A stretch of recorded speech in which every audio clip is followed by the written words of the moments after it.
stories to lift each other, give hope to push us further, and encourage one another. Behind the scenes beauty. Jason Lee is a self-made media mogul who is unlocking all the scoop of Hollywood. This Stockton, California native is an entrepreneur, an author, a television personality with appearances on VH1's Love and Hip Hop LA, as well as a cast member on MTV's Nick Cannon show, Wildn Out. Jason first hit the scene in 2015, where he came up with his brand that would make him a media success, Hollywood Unlocked. Determined to make a name for himself in the media landscape, he later took what was a blog on Twitter and made it a podcast, and later he took to iHeartRadio and Fox Soul. He also does a YouTube show called Gag Nation with Jason Lee. Sometimes polarizing, Jason shares his journey on how he came from foster homes to taking the media world by storm, landing viral interviews with people like Kanye West to Wendy Williams, to hanging out with Madonna. And now with a state-of-the-art studio he rents out in the heart of Hollywood to help other creators launch their podcasts and shows, Jason Lee tells us how your denial of his ability is the fuel to his success. So we're here for another episode of Behind the Scenes Beauty, and I have with me, he's a media mogul, he's an entrepreneur, he's everything. He's everything. He's Jason Lee. How are you, sir? I'm good. What a beautiful set you chose today. I know. Amazing. Oh my God. It was something I found on Craigslist or something. Yeah. No, we're actually filming today at your studio, the Hollywood Unlocked studio, which is an amazing space that people can rent out. Yeah. And so they can find it where? Well, they could just go to hustudios.com. I mean, now that I'm in the next phase of my career, it was really about creating a space that creators like me who don't know where to go can have a space to come and actually create and bring their ideas to life. So that's why I created it. I do want to say this. The pictures online don't really do it justice. When I saw it online, I was like, okay. But when I got here, I was floored. Shoot better photos. It was beautiful. No, the photo, but it just doesn't tell the story. This is a high class, the pulling up, the whole building. Yeah. You know, I live in New York, I shoot in New York, so we're used to ugly buildings but pretty insides. Mm-hmm. This is beautiful from top to bottom. So. Well, what I loved about it was when we used to try to go shoot early on, we could never find parking. So we found valet. They got valet. Yes. Then when we came here, I would always want to go and have Starbucks brought to me. There's coffee and tea and everything downstairs. So we wanted to have a space where you can come and just for the low, feel a little luxurious and get the views and be able to, have a full service experience. So we've been really lucky, so. Jason, you were one of those people, you blow my mind a lot. I mean, for real, because people love to hate you. Mm-hmm. And you have, being up front, you have somewhat of a negative connotation to you because. A little bit. Some people don't like you. A lot of people, no, a lot of people don't like me, but the truth hurts, right? Jason Lee, everybody. Thank you. But I admire you so much because, first of all, anybody that can build a business from nothing, you know what I'm saying? First of all, so I want to start with your whole beginnings. I know a little bit, you wrote a book. I also wanted to ask, do you feel like you wrote the book too early? You know what, a lot of people on my team at the time were like, it's not the right time to put out your memoir, but I really felt like at that point in my life, I was at a crossroads where I wasn't happy with a lot of my past, and I was dealing with it internally, and I had gained so much weight, and the weight on the outside really was a reflection of what I was carrying on the inside. So I was at a point where I wanted to lose the weight on the outside, but I knew I had to start with the weight on the inside. So the book for me was less about timing and more about it was time for me right now to put it out. I needed to release all of the experiences I had from molest, watching my brother die, foster care, abandonment, just abuse, all the different experiences. I had to put it in a book where I can have a chapter by chapter play of my history and then put it on a show. And then as I started doing television and meeting boys who were growing up in their process, watching me on TV, having been openly gay, and them seeing me be gay on television, they're like, yo, you're my hero. And I felt like, let me also include my experience, explore my sexuality, And so I really wrote it as guide to help other people with their life, but it was also a way of kind of filing away all the mental stuff that I had gone through. And then I started working on the outside and started losing that weight. So yeah, from a business perspective, was my profile big enough at the time? Was I on the New York Best Times seller list radar? No. Did I have a PR plan? No. I called my friends like you, and you gave it to Sonny, and Sonny did a video, and I called Charlamagne and Wendy, and my friends helped me get it out as much as I can, and it's been such a helpful piece of art for people, but from a business standpoint, probably not, but from a therapeutic, mental, social world impact standpoint, yes. Yeah, well, I just mean, I feel like since that point, your life has it's amazing what a little short period of time, because that wasn't that long ago. How long 2 years ago. 2 years ago. So I feel like even then you've jumped. Yeah, but I'm on my second book now. Okay. So my second book is How I Stopped Giving a Fuck and Started Winning. That book is gonna have a lot of the other stuff that people have not seen or that you are seeing on the outside, like, wow, how you making this move or this move? It'll have all that, but it'll also have like all the times people try to stop me, all the situations where people told me I wasn't ready or how I didn't get opportunities and how I maneuvered and kept going. So it's really that kind of tell-all book that it's tea for sure, but it's coming from a place of showing people that if you have a dream and an idea, just do it. Like, don't give a fuck about what people say or what labels they try to put on you or boxes they try to put you in. If you want it bad enough, you're gonna break out that box, you're gonna kick the door down or build a door, and you're gonna do whatever you wanna do, and that's what I did. So how did Hollywood Unlocked even become? Start from the beginning, where did that come from? So when I was in foster care and, the Michael Jacksons, the Madonnas, the Princes, all the legends, I would be watching them from my foster home, living in the confines of a home with a pastor and his wife. Didn't get to go outside, didn't get to sleep over people's houses. But when I would see entertainment, it was really escapism for me, you know what I mean? So I fell in love with celebrity culture, pop culture, and then when I got out, met Queen Latifah, and then eventually got just sucked into the world of popular culture, Word Up magazine, going to the fair, watching performances, watching TV shows. 90s sitcom era was different, where you could see black people emulate life and lifestyles that weren't real to you in the hood. So I was just in love with it. And so as I moved to LA, my career brought me here.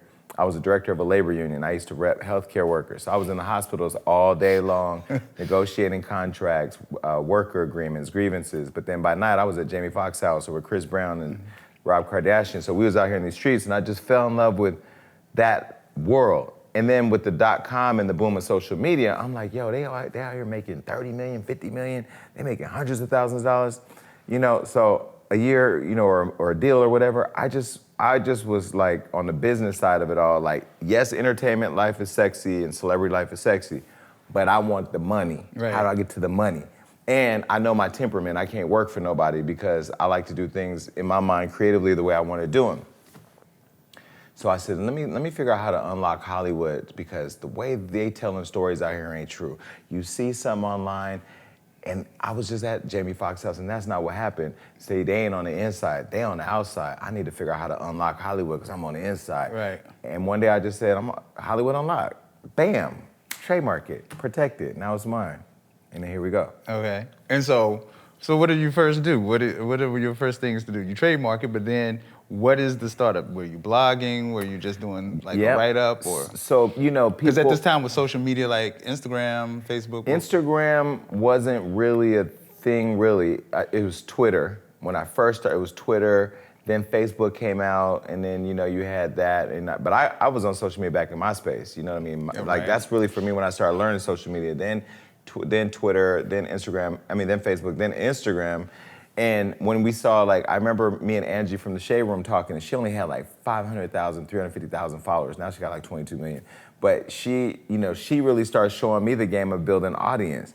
So when I started seeing, I was like, yo, I literally just started Instagram, got me a website, got me a deck, put my idea together, and then thugged it out. But, it was Love and Hip Hop that put me on. And then, I mastered that space, then went over to wildn, now mastered that, then ended on Love and Hip Hop again and dropped my book. And then just from there, just started leveraging, mastering how to leverage every opportunity, every look, and then being very calculated about the moves that I make. And And then I just think like once I started seeing what it was a mix between Jenga and Legos. Like you had to build each thing out strategically and make sure each piece fit, but you also gotta be careful because one piece could fuck up the whole thing. So I was very strategic about building it the way that it needed to be built in the way that it needed to be built, but also taking the time and being patient. Right. And a little bit of luck, and I figured it out. No, I don't think it's luck for you at all. I think it's blessing, and I think it's actually very smart. Because what I noticed about you is, I don't think people do really give you credit enough for how smart you are. Because I just look at the way of how you built it, and so much like who even helps you to put this together. Like, I was watching your Drink Champs interview, and I'm thinking to myself, you were like, oh, I already took care of that, I did that, and I'm like, who's even telling him this is the next move that I need to make, or I need to put this in place? Who's even showing you this in a media space? Who's your mentor for the media space? There was nobody that mentored me in the media space. And first of all, I want to shout out all the black people that look like me that didn't help me. Shout out to all of y'all.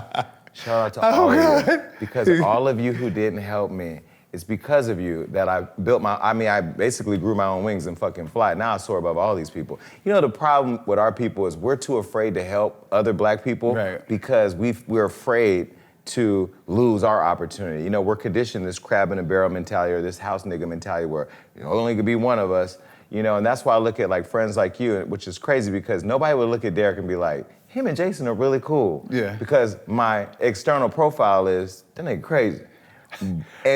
And to a certain degree, I gave them that because that craziness kept the fake people away. Right. Because they're afraid. You're not gonna scam me. You're not gonna pull up under me and finesse me unless I wanna be finessed. Right. You're not gonna scam me and think you're gonna get away with it. So I do build up a facade that keeps certain people away, but then I have good friends like you. Mm-hmm. I wanna give you your flowers real quick. Let me tell you, everybody that follows me knows one of my favorite shows is The View. I love The View. I watch The View every day. There was 2 weeks this year I didn't watch The View. We're not gonna talk about those 2 weeks. Please don't talk about that. Because I want my friend to stay gainfully employed. Thank you. But there were 2 weeks this year that I didn't watch The View. But I actually went to the set of The View because of you. Mm-hmm. And when I was building my podcast and knew I wanted to get to daytime TV, you bringing me in that world to even see the behind the scenes mechanics, and I got a privilege to meet Whoopi, and I was able to sit in the room as a viewer, but also as a podcaster who wants a daytime show or who's been on Wendy, be able to see the mechanics, see how it moves, see what you do during commercial breaks. Like that really fueled my creativity. Mm-hmm. And it's friends like you or Charlamagne or Wendy that have opened up a world that somebody like me would not have an access to go back and be inspired, that now drives the work that I do for my audience. Mm-hmm. So at times when I wake up and I'm like, you know what, I don't really have the fuel to pursue that anymore because it's just too much, the entertainment exhaustion of climbing that ladder or like getting to your goal gets heavy. And then this interview or a Forbes or something will re-inspire me to keep going. So I just want to say I thank you for like bringing me into that world and allowing me to be in that room. No, thank you. I appreciate you, and you've always been a supporter. I mean, it's back and forth support, because when Yvette Nicole Brown was on your show, I actually use it on the clip on my channel. Mm-hmm. When you're like, Derek Monroe has a show, and she was like, I did it. That's how my page starts. It has a little interview part that, like a little clip reel. So do you know Derek Monroe that does the hair up there? I do. He has a new digital video. I did it. I did his show. It's so good, right? Yeah, He's a good host. I gave him feedback. He has a new show. I forgot what it's called. We'll put it up here on the screen, but he had interviewed Whoopi. I'm gonna go watch your episode. Yeah. He's a natural. I said he did a good job. He is a natural. He's a good-looking guy, you guys. He's really handsome. It's about beauty and. But what I love about him is he took my book to Sunny. This is why I go and talk about like. We support could be a lot better if we all just support each other. Yeah, like that. I agree. Yeah, I agree. But see, to your question, who helped me? Nobody mentored me. Again, shout out to all the black people who look like me that didn't want to help me. Nobody wanted to help me. Back to that, yeah. But you know what that did? That lit a fire under me. When people would say to me, you should just go be this, or you should go be that, or there's no room in the space for you. I went back home like, do they know who the fuck they just said that to? Because when you tell me I'm not gonna do it, when you try to stop me from doing it, when you get in my way, that fuels me. That makes me go harder. When you say no, you're not ready, that makes me go back and prove it. Oh, okay, cool. Here's this little Kanye West interview. Not a problem. Let me blow up the internet for like a month. that fuels me to go harder. And thankfully, I do have enough friends like you who support me. So I never had mentorship. Where I learned most of my lessons was getting sued. People try to hack my Instagram. How do I get the Instagram back? Okay, you gotta go to Instagram. You gotta build a relationship with Facebook. Oh, you gotta get verified. Oh, verified users get more rights. Oh, I need a media portal. Got the media portal. So I started learning the mechanics of the business on my own, taking notes, really sitting behind the scenes, learning the business. And now as I've learned the business, to whom much is given, much is required, I'm getting ready to drop courses where I'm teaching people how to build their own media companies. So somebody who wants to have a successful podcast or a blog, any business, from a mommy blog to a media company talking about celebrities to a company talking about trucking industry, whatever you want. If you want to build it, monetize it, protect it, and expand it, my courses are going to give you all that. I'm taking it.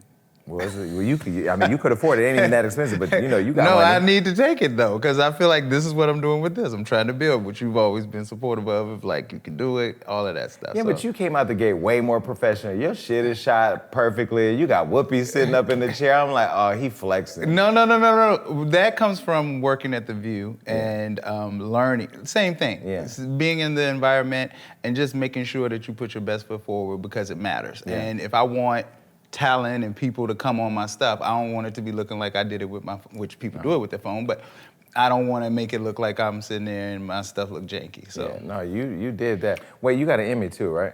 I have been Emmy nominated. Wait, Derek deserves an Emmy, and I want an Emmy. Are you on a passion to like? Why didn't you submit? You can submit for daytime Emmy. I don't know if we submitted. I think we submitted last time, but they said no. But that's okay. Really, they do it for podcasts now. You just have to. I just did it for Behind the Scenes Beauty. You did? Yeah. And you got nominated? They haven't came out yet for this year. I need to call my Yeah, team. you got to put together your top show, your best interview, which it would fall under this year. You can put the yay. But are you like, is the Emmy like your thing? Like, do you want an Emmy? Do you care? I'm back and forth about it. I mean, of course, I want it just because, but it's never been something.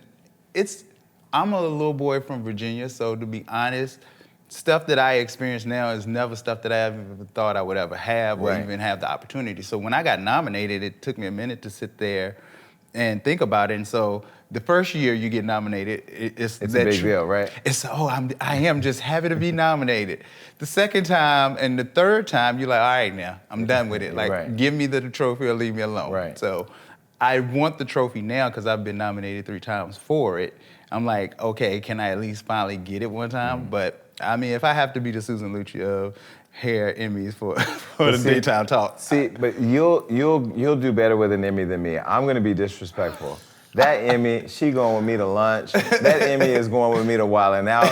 Anytime somebody says something to me, I'm just gonna be like this. What did you say? Are you crazy? I'm an Emmy award, so the Emmys probably wouldn't give me one, but at least the nomination, you get a certificate. No, but you can nominate for, you do get a certificate, but you can nominate this show, you can nominate this show. You can nominate your show. I feel like I'm on your show. No, but you can nominate your show for daytime best talk show host, lighting, sound, all that stuff. Wow, I'm gonna submit for everything. Yeah, you should. Definitely, and it's a little costly. Well, not for you though. I forget who I'm talking to. That credit card works. I forget who I'm talking to. So Hollywood Unlocked, you had backing from Floyd Mayweather.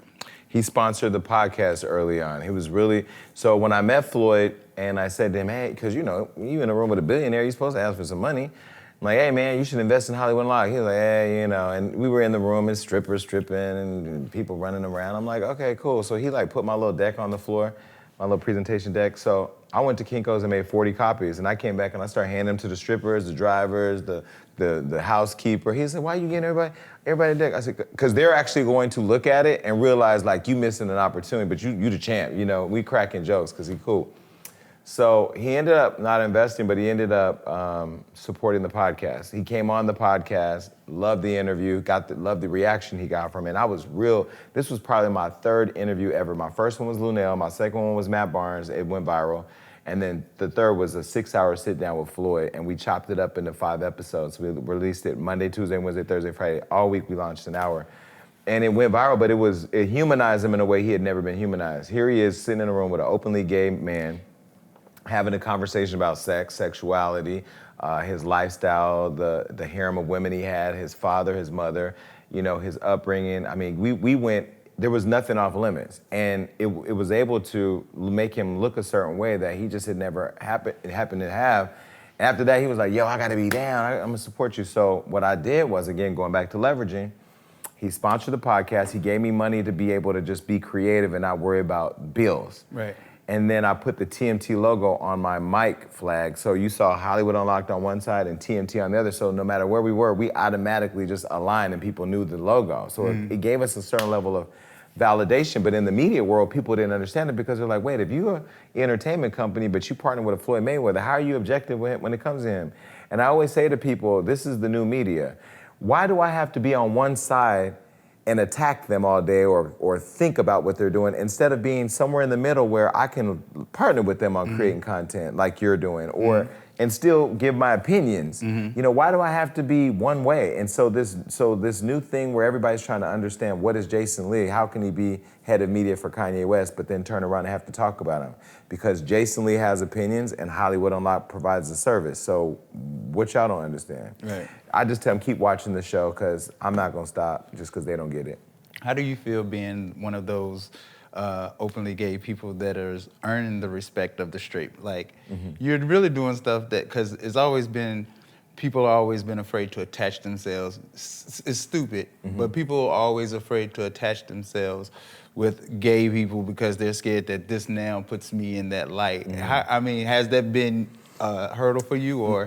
Because when I walk in a room, if I smell fear, if I smell a man's fear because I'm gay, that's because either you've been touched and you're confused that that's not gay, that's molest. Right. So you conflated the two. Right. Or you have some feelings that you don't want to uncover because they're uncomfortable, but you know, you probably gonna do it anyway, you just don't want nobody to know. And I think also people just, like, I really don't mentally care about what people think about me. I don't think about, oh my God, this person's gonna think this person's gonna think that. I've been in the room with rappers, killers, women, like, and ultimately what I found that they all have is they all have a need to have their story told, you know, regardless of who they are. I remember recently when the rapper, somebody leaked a video of him giving oral sex. He was doing oral sex on another man, and he signed to TDE. I remember having to get on the phone with Top Dog, and Top Dog, who discovered Kendrick and manages Kendrick, who also manages artists, was talking to me from a standpoint of how can I help my artists with this. This is somebody who in the streets and who's also in the hip hop world wanting to know how to help his artists through this experience. And so I found that most of us that think that we can't break through to that other side, I think it's our own limitations, you know? Yeah, I've not had any problems with it, but if they have a problem with me, I really don't care. Gotcha. Okay, so what made you do Love and Hip Hop? Love and Hip Hop was the only door they would open for me. Nobody would give me a chance. You know, I've known Queen Latifah since 15 years old, and I think she wanted to help me, and she tried. We went to Revolt when they first launched, and they were trying to figure out their program, and I was like, yo, man, I can come over here and do a show. Just give me keys to the stage and let me call my people, and we're gonna have everybody here. At the time, I was cool with a lot of people that, you know, I still have some relationship with now, but now, of course, I have a lot more. But they were like, Andre Harrell and them, they just didn't see the vision. They were like, nope, we don't see it. I'm like, even with Queen Latifah back, and so she tried, but she, you know, she's a star herself, so it's kind of hard when you're partnering with a star. They're the star, so they're already working and busy, and she honestly just really didn't have the time, and I think Shaquem did the best that he could. And then after that didn't work, I was like, you know what, I don't like rejection. I don't like rejection, so I'm not pitching myself to nobody else. I've only pitched myself 2 times in my whole career. Once to Andre Harrell at Revolt, and I got rejected.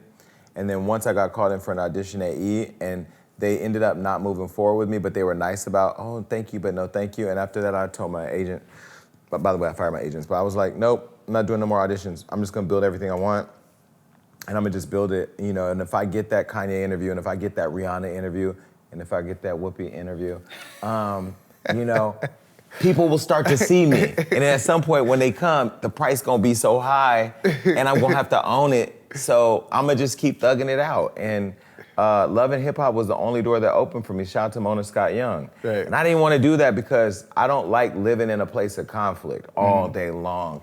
And at that time when I was on reality TV, it was conflict on the show, and then the fans, they think it's all whatever, so you're dealing with that. And then perception, you know, there was this perception of me that I was just this gay, messy blogger, so I played into it, because it was what was getting everybody's attention. I'm getting thousands of follows, hundreds of thousands of followers, now we up to millions.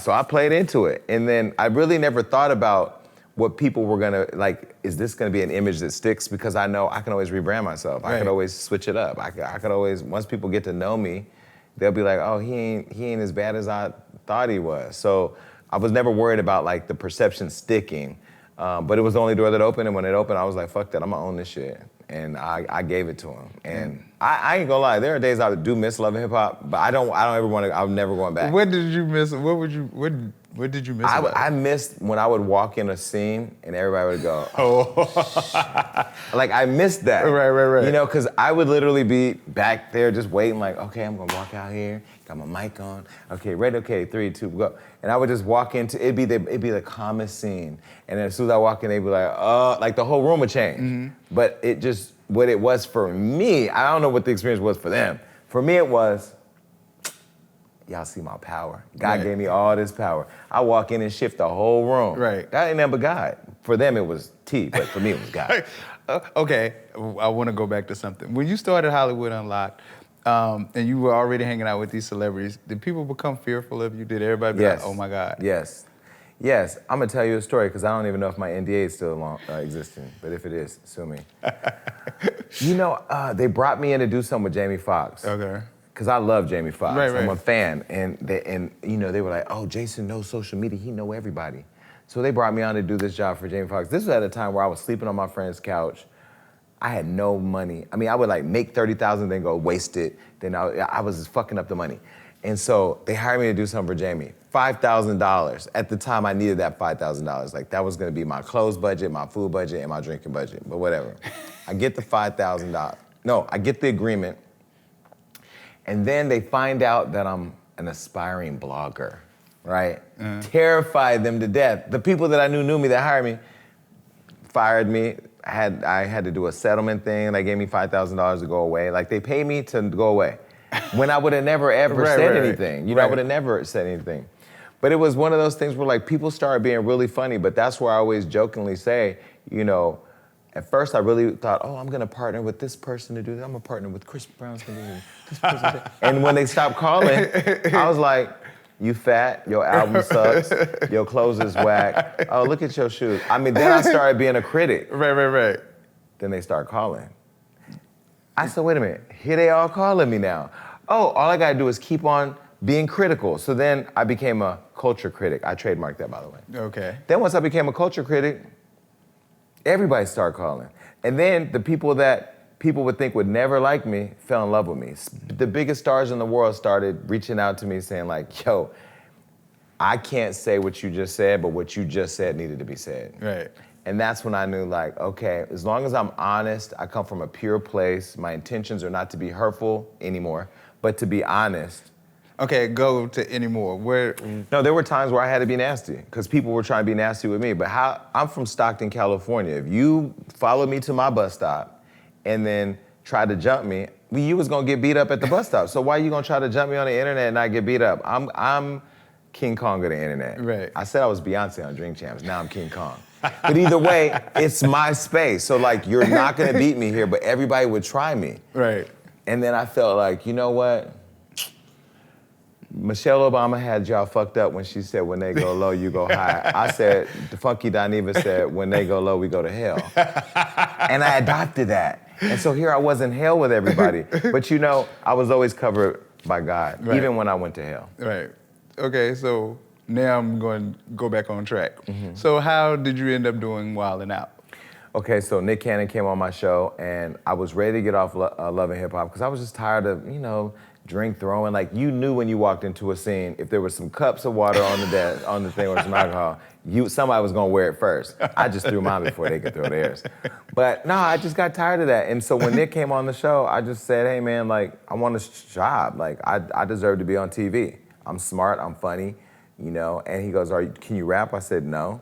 And he said, are you a comic? I said, no, but I talk shit, you know? And I think I'm funny. And he said, okay, cool. Went to Hawaii.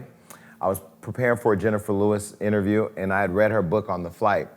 And on the flight, I was reading the book, and she talked about how she was ready to give up and walk away from acting, and she went out on her balcony, and she basically, of the ship she was on, and she was like, God, if it's meant to be. She did her Oprah Winfrey Color Purple moment, you know? If it's meant to be, I surrender. I surrender. So I was on a trip with this guy, and he's in the bed asleep. He didn't surrender for the day. So I went on the balcony, I was like, all right, nigga. That's how I talk to Jesus. Okay. Okay, Jesus is the nigga. Nigga, Okay. If it's meant to be, bring me back on TV. Because at this point, like, I don't know what to do. I literally did this. Go back inside, spend my weekend in Hawaii, get on the flight, land. The only message, because when you fly from Hawaii, just over water, there's no Wi-Fi. Right. I land. The only message I have from Nick Cannon was check your email. Check my email. I had a 5-season offer for Wildn' Out from MTV. I was like, yo, this is crazy. So for 1 minute, I celebrated, and then I thought, damn, but I don't know how to rap and I ain't got no jokes. So like, this is fucking crazy. And I was terrified, but it was the terror that pushed me to figure it out. I remember going to the workshops where they bring us all together. So you got the rookies like me coming in the door for the first time. Then you got DC Young Fly and Chico Bean and Carlos Miller, these phenomenal comedians, Justina Valentine, who can rap her ass off. Then you got me. And at the time when I came in, there was this culture in Wildn' Out where people were uncomfortable with the gay stuff because there was another comedian that had tried a gay joke that went left, and because they didn't include them in the experience, it was like, I'm just gonna throw this at you. And then when it comes to black men, where they come from, that's not how you do it. So when I got there, I knew there was some level of discomfort on both sides. Me as somebody who didn't know how to, I wasn't a comedian and I didn't rap, but also on their end of them bringing in an openly gay dude who talks shit and don't care and who's fearless. Right. So when I heard that some of the guys were uncomfortable, we were doing intros and Nick said, who wants to go first? I was like, me. I'm 40 years old, I'm gay as hell, I'm gonna crack some jokes, they're gonna be gay. And I want us all to be in a good place because I'll make sure you're a part of the experience. I won't never make you look crazy. And I think that kind of brought that wall down where then it went from people being uncomfortable to where like they knew when I walked out on stage with that sucker and I was licking that sucker, they already knew what was gonna come out. But it was fun. We could have fun with it, right. and I enjoyed it. But more importantly, I knew that when I got there, it was my responsibility to make almost all my jokes gay because I knew that there were young black boys at home watching me saying, damn, like he really up there saying jokes that we understand. And I think when people see themselves in a space that they don't believe they belong, then it gives them the drive to put the gas into their own purpose and get to where they're supposed to go. So although the jokes were uncomfortable for me at times, I'm like, I'm about to go in here and say this dick sucking joke, but here you go, it's for y'all. It's for y'all, it ain't for me. Okay.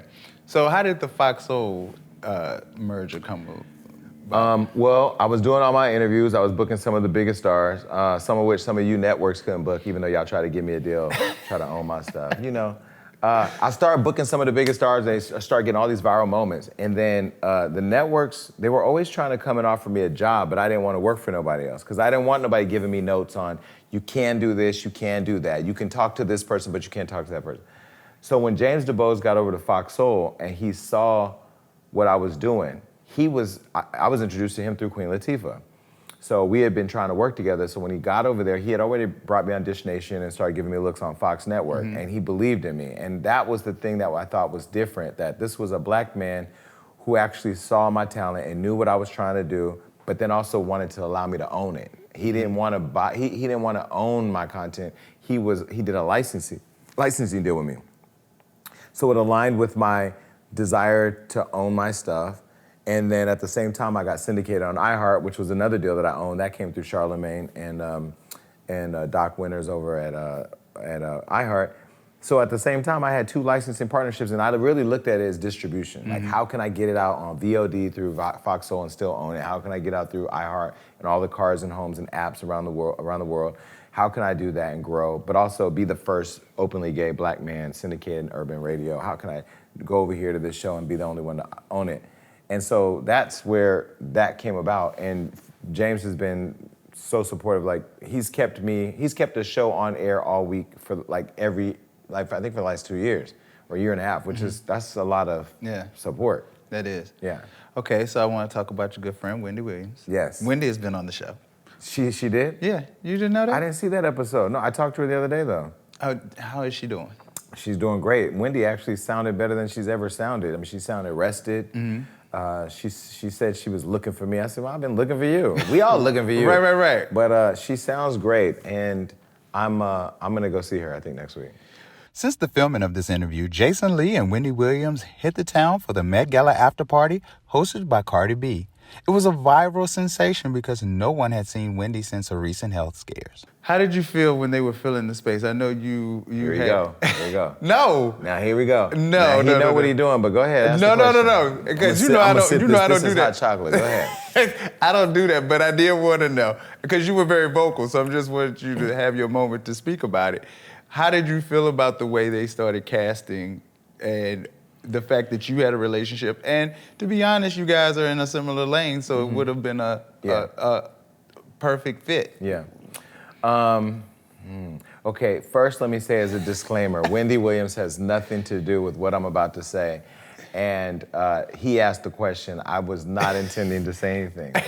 I think that Wendy Williams is a pop culture icon, a phenomenon, a black woman who started early radio days and rose all the way up to becoming one of the #1 talk show hosts in the world, a black woman, a black executive, a black boss who was signing all them checks with her black signature, paying all those people. And she built an audience of people who don't know, no matter what they did, they woke up every day to watch her.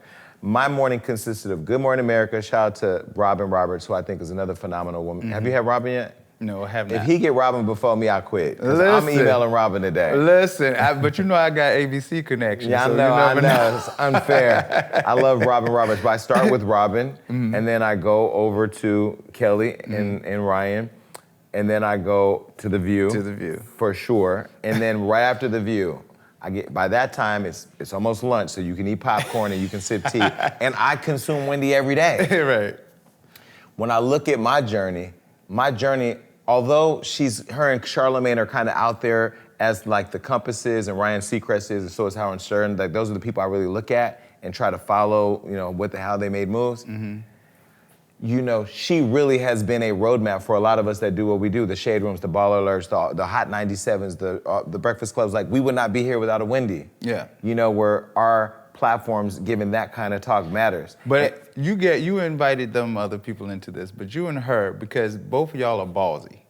Like that's the thing. And I told Wendy, I was like, where does that strength come from to be able to just say what you say to the people in their face? Yeah. Because you have to know that certain questions you're gonna ask, people are gonna feel some kind of way. Yeah. Right.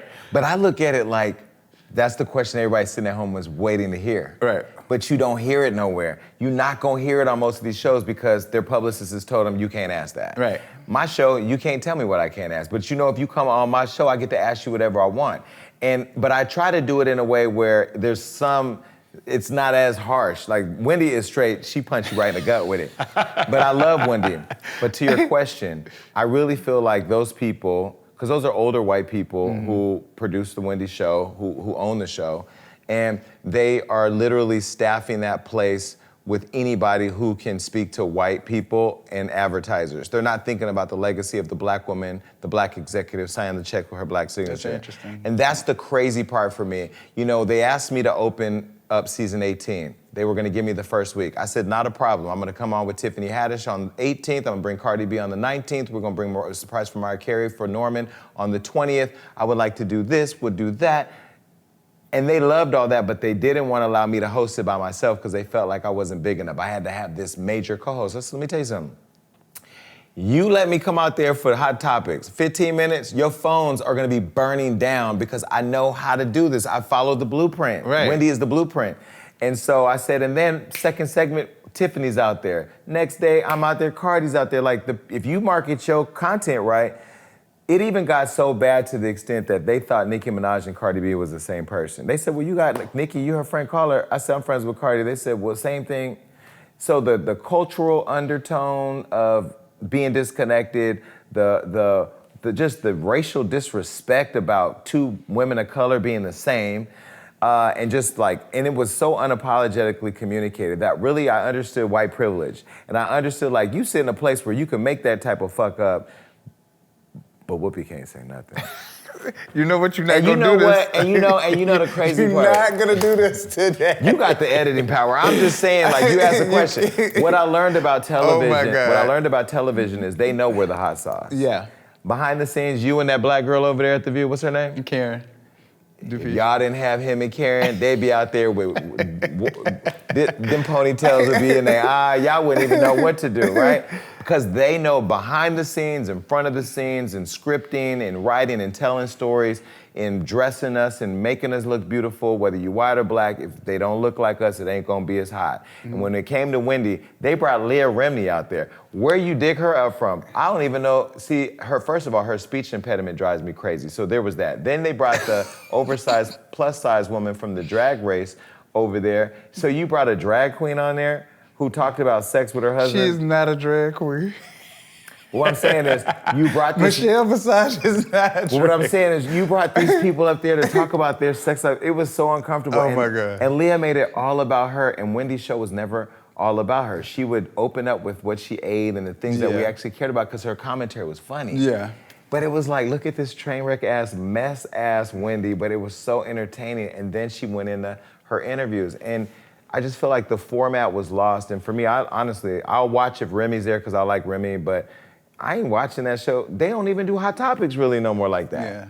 Bill Bellamy, I mean, Michael Rappaport, it's such a disrespect.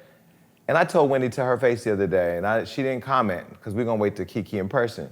I said, they're disrespecting your legacy, and I cannot handle it. So when they told me that the lineup that I thought for the first week wasn't good enough, because they were looking for something specific, they wanted me to bring on, I said, well, what about Tamar Braxton? They said, oh, no, the networks, no. I said, what about Nina Liggs? Oh, no. Well, you know, not Nina. I know, but I was giving them names. Right. What about Paris Hilton? I was throwing white names at them too. What about me and Paris? Right. You know, no. I gave them a list so long, Derek, of everybody that I know would be good. I even had Remy on that list and Fat Joe, but you know, they have a certain thing that they got going on over there, so whether it's destroying Wendy's legacy or trying to take her money out of Wells Fargo, they got a plan, and it's clearly working for them, and I wish them all the best. Okay. You've been to the set of Wendy, right? I started, my first television job was the Wendy Williams show. Did you? I did not do Wendy's hair. I worked in the guest department. But she has a good staff. Yes. Right, like the people in the beauty department, the staff on this, like all of her production team, like Brandon, all in Brandon.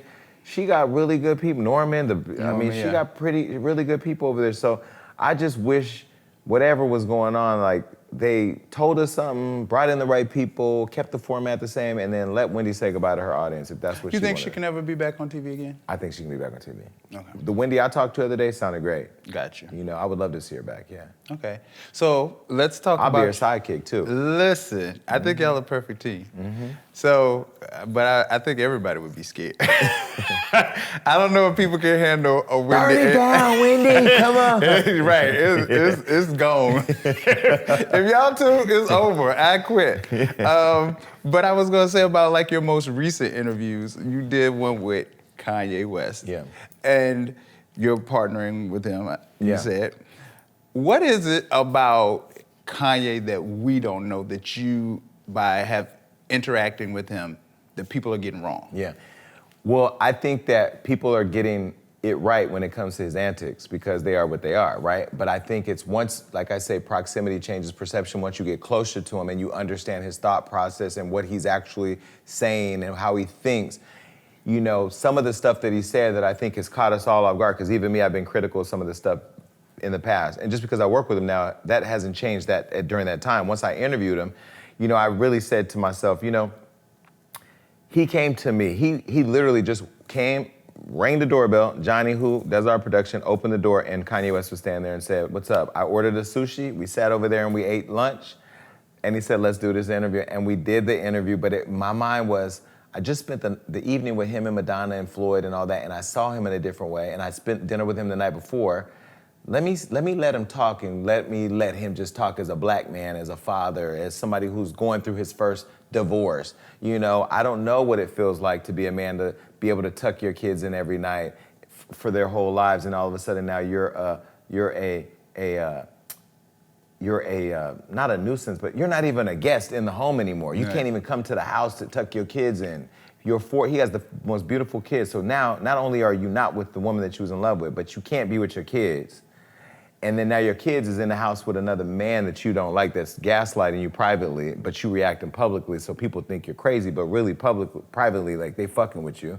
Let me humanize them. And when we did that interview, and we edited it, and I looked at it, I was like, yo, this is a Kanye we've never seen.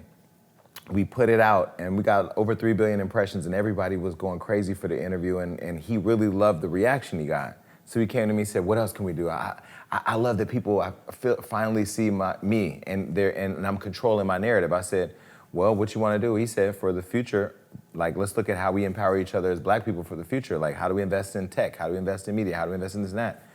And I said, well, it starts with storytelling. So why don't we have a brunch with the top journalists in black media, and let's bring them all together, and let's talk about developing an agenda.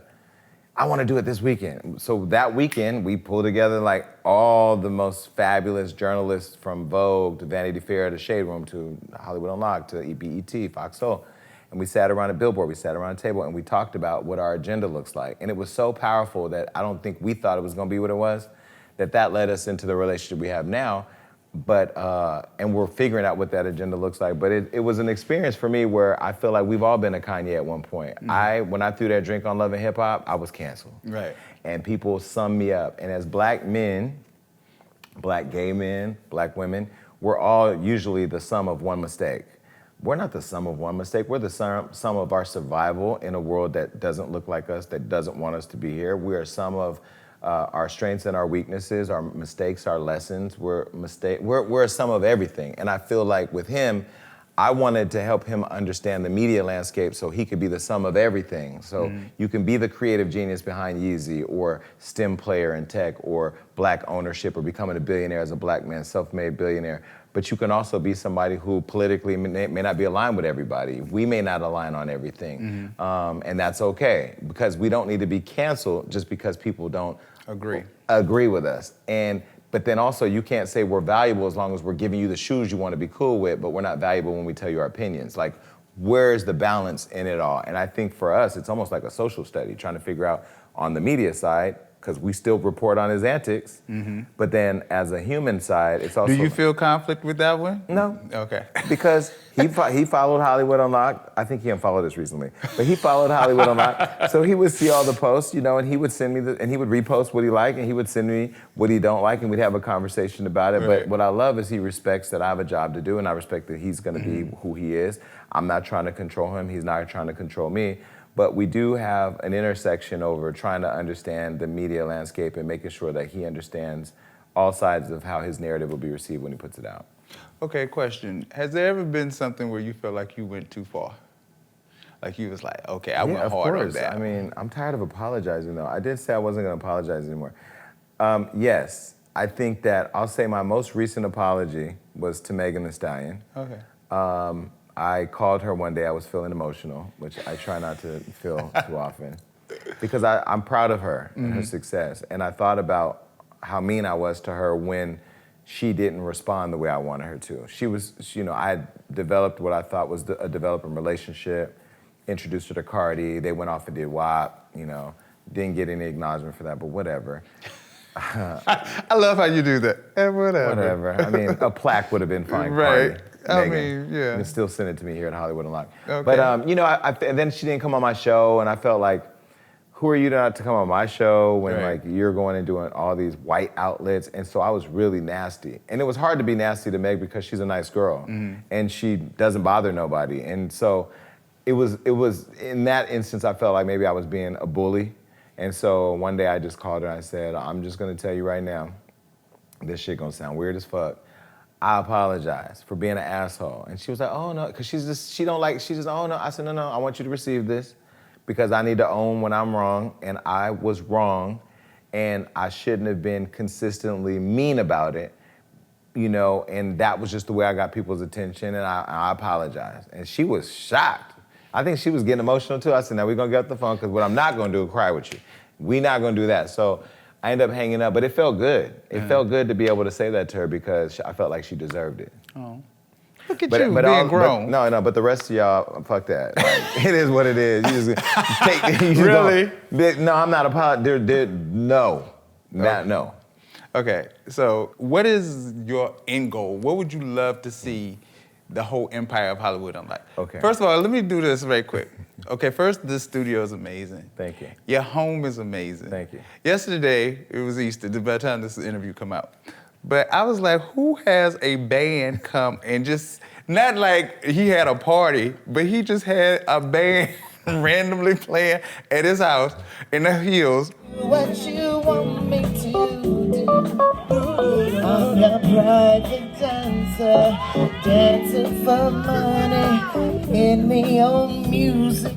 Around all these white people that was mad because you could hear the music blaring. Great band, by the way. Yeah. And plus, I didn't even know you could sing. Like, you can carry a tune. I mentioned that in my interview with Tiffany. I'm a karaoke guy. Like, I like to sing karaoke. Now, if I know the words, don't let me get the words on the screen, and I can catch the melody, like, I can sing karaoke.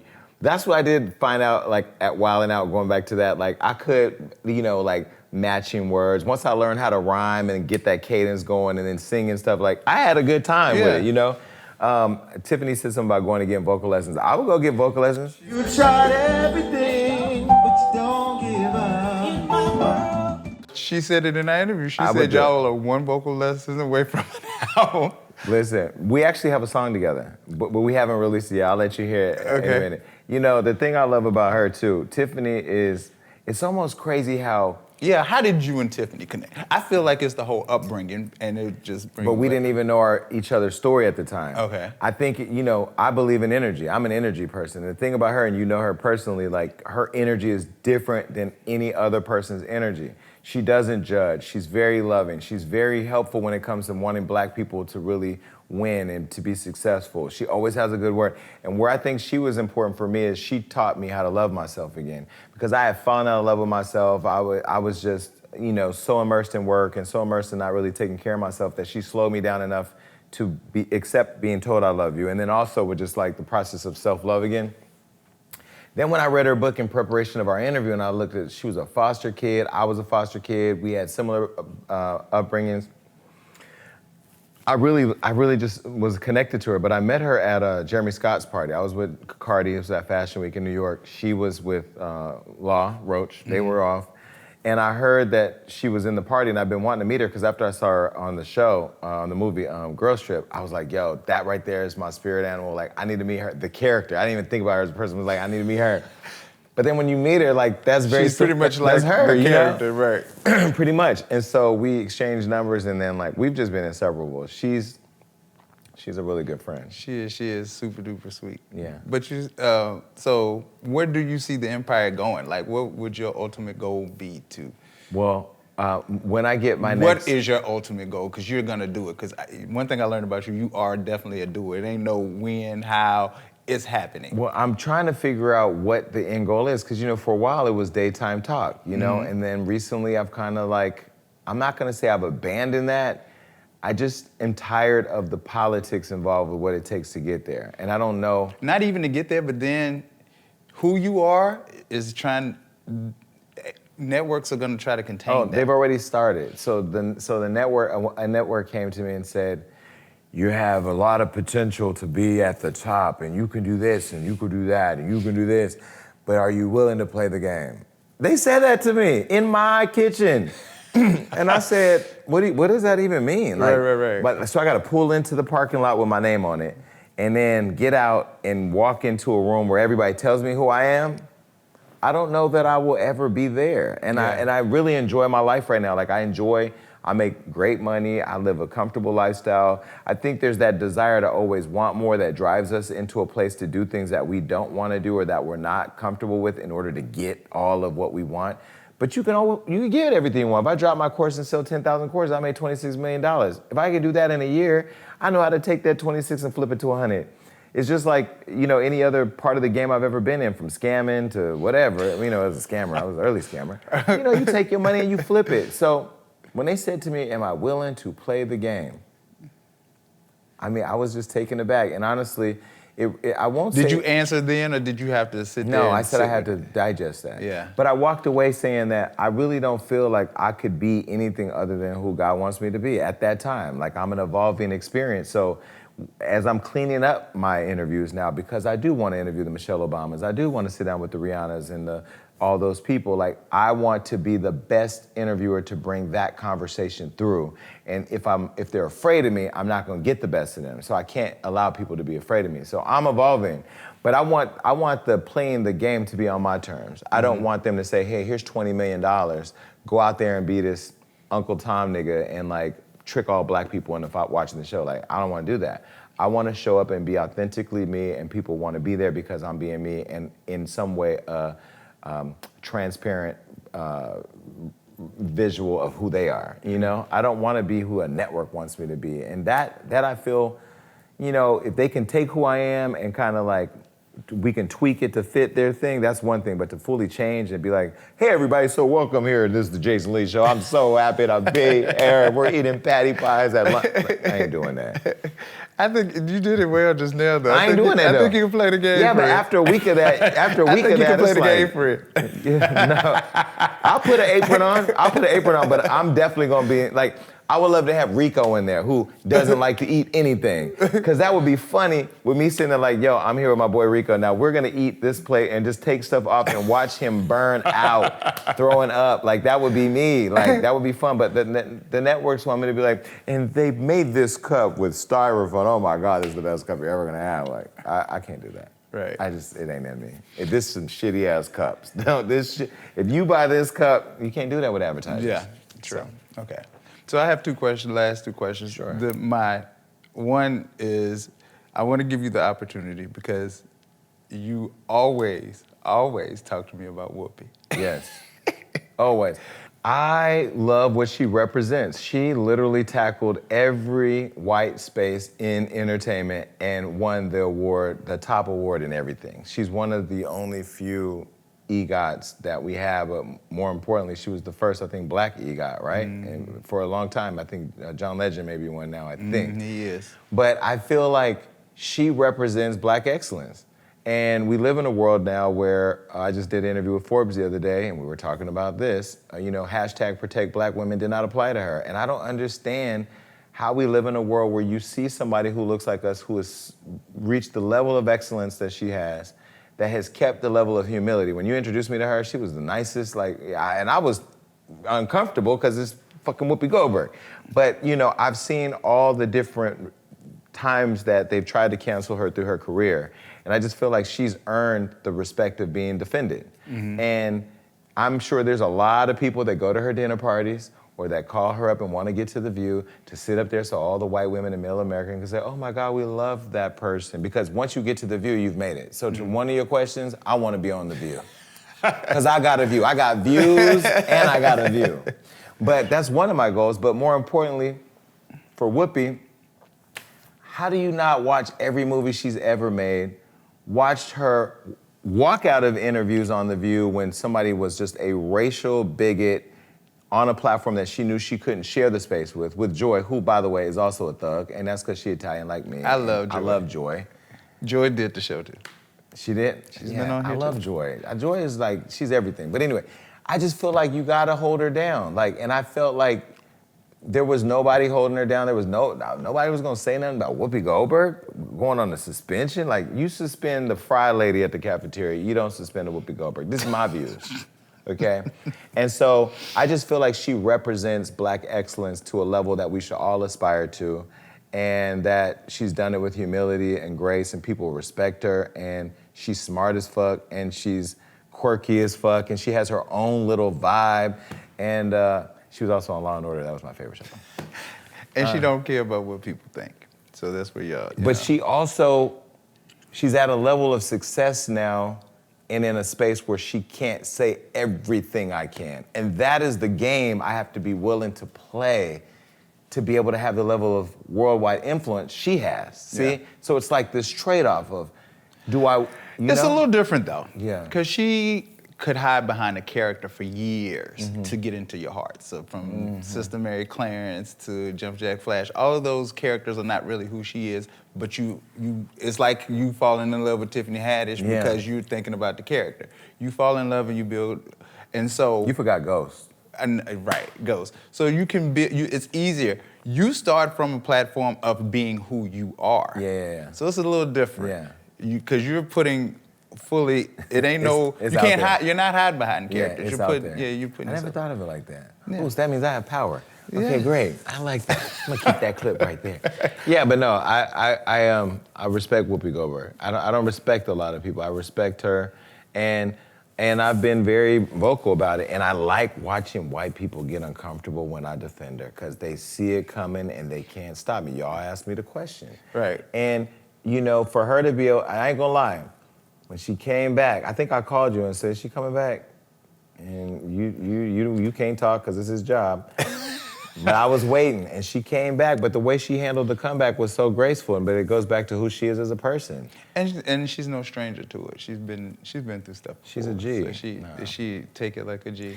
Now, Whoopi, I need you on my show. You didn't do his show. It's a safe space. I promise you. But nah, I love her. Yeah. I love Sunny too, though. I feel like Sunny. I remember like early on, you were always telling me like how much you like Sunny, and then I've been watching like she's grown a lot on that show too. Like at first she was just because they was rotating him out, they was rotating him in and out. Poor Sarah done been there. You know, we started at the same time officially. Like Really? right when Sonny got the position was when I was solidified. I was there when they were rotating people because I came when Raven Simone was there, but. Yeah, but I feel like she's solidified her spot. Like she got her spot. She got her. She's found her voice there, and I really like the show. I love the show. So. Yeah. Okay. And so, which is interesting is because behind the scenes beauty. What made me? People probably would wonder why I had you on here because I mean I talk to hair beauty people in that space as well. But I'm very just inspired about your drive. I think people can learn a lot from your drive. I think that's why Rihanna is attracted to you because of... I mean, she thinks I'm cute too. But. I mean, of course, but but the fact that like people love to see people that get out there and put the work in and make it despite, because I'm sure you heard people like we've talked that said, no, I'm not helping, but you keep on keeping on. And there's something to be respected by it. And I give you your flowers, and so when I say behind the scenes beauty, because there's a beauty behind all of what we see. And I think your story has a beautiful essence to it, especially because you've been through a lot. How did you not let everything that you've been through make you bitter? Okay, so my mother had a woman come and take me out the motel and put me in a foster home. My brother got murdered, and my mother told me, the same mother, told me that it should have been me. I got molested. My mother didn't believe that I got molested when I told her. So I've always had times of being bitter. I could have been bitter. Could have been bitter at all of that. Being bitter is literally a distraction from being better. Like, why am I gonna sit and be bitter when I can just shake it off and get to work?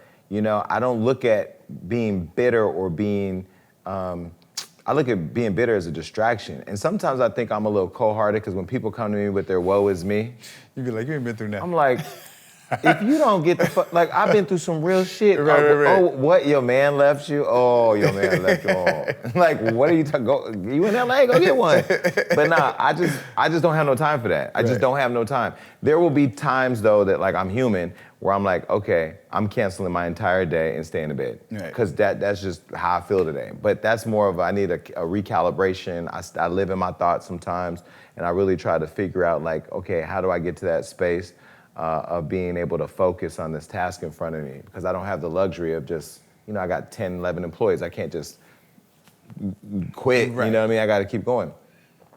But then there's other moments too that keep me going. The other day, I woke up feeling like, I called the network, I'm taking a break. I called my team, I called Charlemagne. I said, Charlemagne, do you ever get to a place of burnout where you just are burnt the fuck out? He said, absolutely, and if your body and your mind and your heart is telling you to take a break and don't feel guilty. So I'm like, okay, and so I go to I get invited to Magic Johnson's movie premiere. And you know, the diva in me, I'm like, is this a viewing or a premiere? Because I ain't going to no viewing, you know. You know, like, if it's the premiere with a carpet, right, I'll come. I go. Is Magic gonna be there? Right, That's the question. right. Your Magic's gonna be there. So I get to the thing, we park the car, I go inside, and I see Samuel Jackson. Uh-huh. Samuel Jackson walks up to me and he says, "Hey, motherfucker, I read that LA Times article. I read the whole thing, man. That was a good article. That was a good look. That like breathed life into me." He didn't know at that day I was really in my head about everything. I was like, yo, like, but for Samuel Jackson, now we'll DM each other here and there. He follows Hollywood Unlocked. He's a supporter, whatever.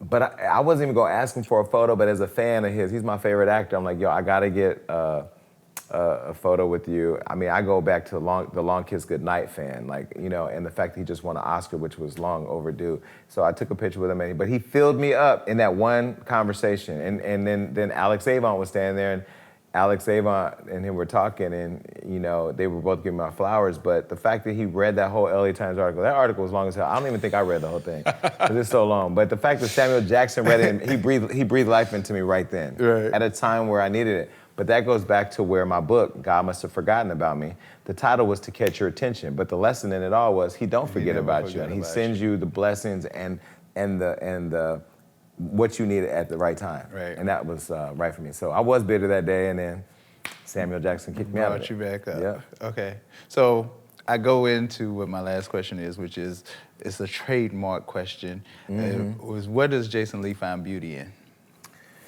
This is the small things for me. Like, my house is very peaceful. I love being at home with my dogs. Traveling with friends. I love, you know. I would like to be invited on the next trip. I kept hearing stories about trips last night. Oh, no. Yeah, if you want to go. I'm doing my birthday parties in Greece this year. Okay. But, you know, being able to take my friends, and I use Rico as an example, you know, from Dominican Republic. From Dominican Republic, we went to Dubai.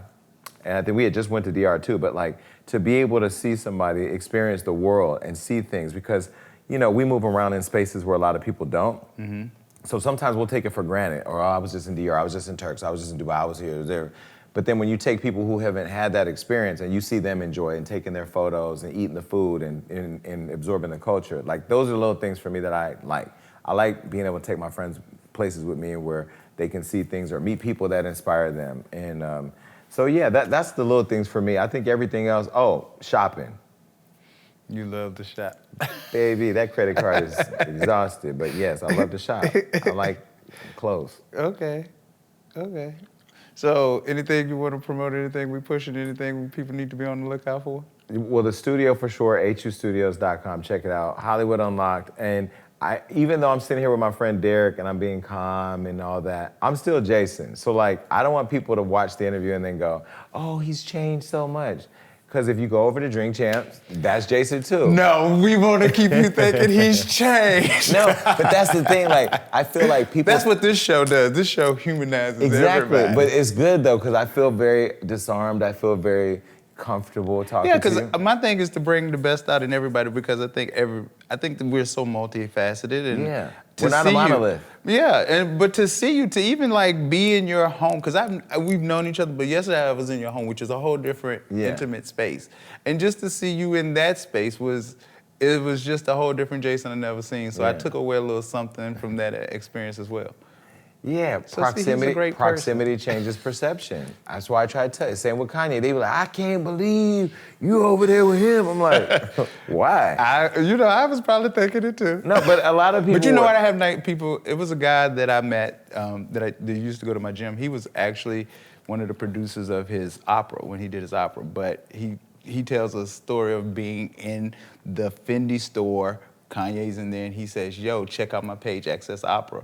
And he says, yo, you doing opera? And he was like, I'm getting ready to do an opera. Hit me your stuff. And the guy, he ends up making him a producer. This is what I'm saying. Like, this is the thing, right? What I love, and I'll just say this, everybody around him black.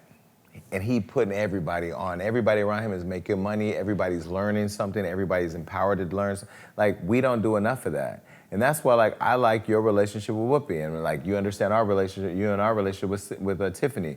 You know, people who like, it's okay to help you look good, but we all got to make each other look good. Like, I'm honored to be on this show because when you put it up, I remember watching it at home. I watched the whole damn episode. I'm like, no, Derek ain't coming for my spot because I need a motherfucking Emmy. Here you go. Here you go. But no. But like to watch people like in their creativity and pay attention to detail, but also get the support from their friends because we don't do enough of that. True. And I feel like with Ye, he's very big on that, and he's flawed like every other human. So you know. That's what's up. This has been amazing, Jason. Thank you again. Once again, thank you for the space. You came. Beautiful location, by the way. Beautiful location. I mean, the lighting. Great people. Rico, Johnny, snacks. You got merch. Oh yeah, we got merch. So we're dropping a product line this summer. We got my show, Gagging with Jason Lee on YouTube, which is doing great. My podcast, I'm figuring out my next level show. What is that next level Jason Lee show? So we're figuring that out now in Fox Soul, and we're doing well. And then just I have some more exciting things coming soon. So I'm gonna start dropping a couple, do a couple of little releases here and there, some things I'm doing. Well, that's what's up. Thank you so much, Jason. Of course. Love you anytime. to death, my friend. Thank you. Peace. All right. Behind the scenes beauty.